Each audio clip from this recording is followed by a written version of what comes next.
Bismillahirrahmanirrahim. Assalamualaikum warahmatullahi wabarakatuh. Halo anak-anak soleh dan soleha.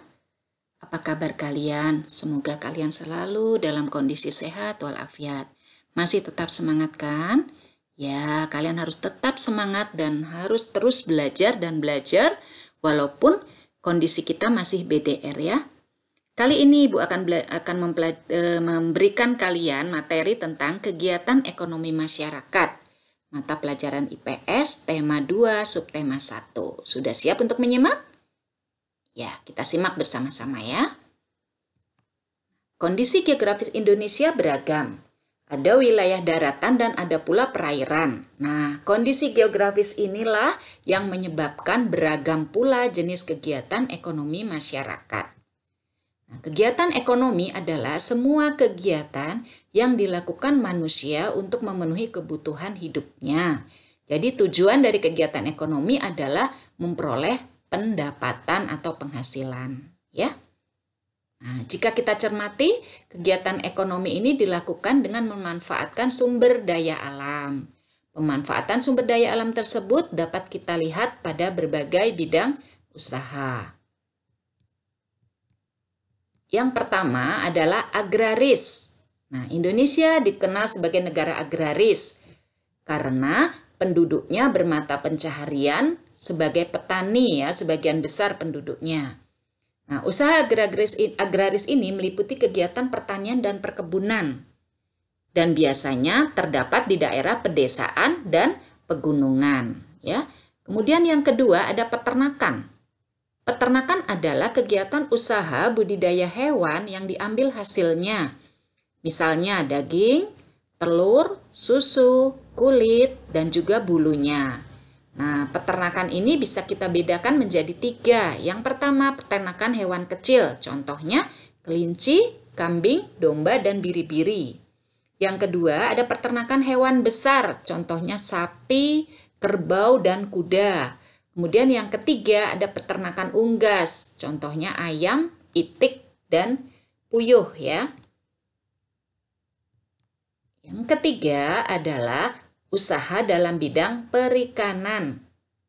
Ya, nah secara umum dibedakan menjadi 2, perikanan darat dan perikanan laut. Perikanan darat adalah memelihara ikan dan menangkap ikan di perairan darat. Contohnya perikanan air tawar, nila, kemudian ikan patin, ya, kemudian ikan gurami. Nah, sementara perikanan air payau contohnya bandeng, udang. Nah, yang kedua ada perikanan air laut. Menangkap ikannya di laut, seperti yang nelayan biasa lakukan ya. Jadi tanpa dipelihara kalau di laut secara alami. Dan yang keempat ada pertambangan. Barang tambang dapat dibedakan sebagai berikut. Yang pertama, barang tambang mineral logam, contohnya emas, perak, tembaga, timah, bauksit, nikel.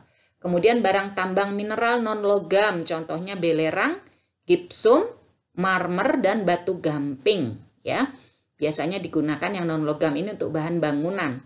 Kemudian yang ketiga ada barang tambang sumber energi, contohnya minyak bumi, batu bara, dan gas.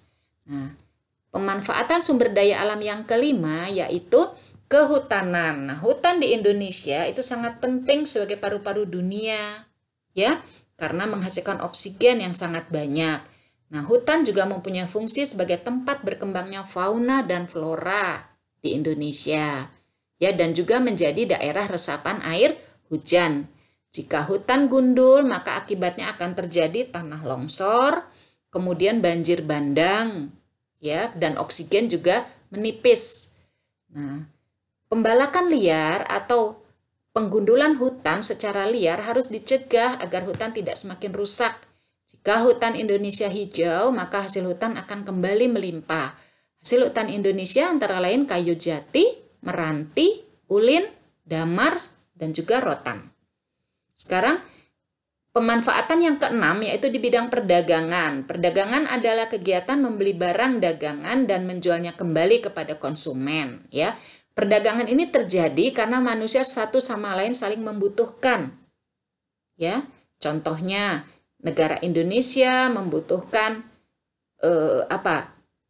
teknologi dari Jepang. Jepang membutuhkan sumber daya alamnya dari Indonesia, maka terjadilah perdagangan. Pemanfaatan sumber daya alam yang berikutnya adalah perindustrian. Perindustrian adalah kegiatan mengubah bahan mentah menjadi barang jadi atau setengah jadi. Nah, bahan mentah ini diperoleh dari sumber daya alam. Sementara usaha industri itu bisa dilakukan secara perorangan atau kelompok. Nah, usaha industri ini kita bagi menjadi 3. Usaha rumah tangga, contohnya industri tempe tahu. Terus industri sedang, contohnya industri pakaian, ya, pakaian muslim. Kemudian bisa juga industri besar, contohnya industri sepeda motor, mobil, dan sebagainya. Dan yang terakhir adalah usaha di bidang jasa.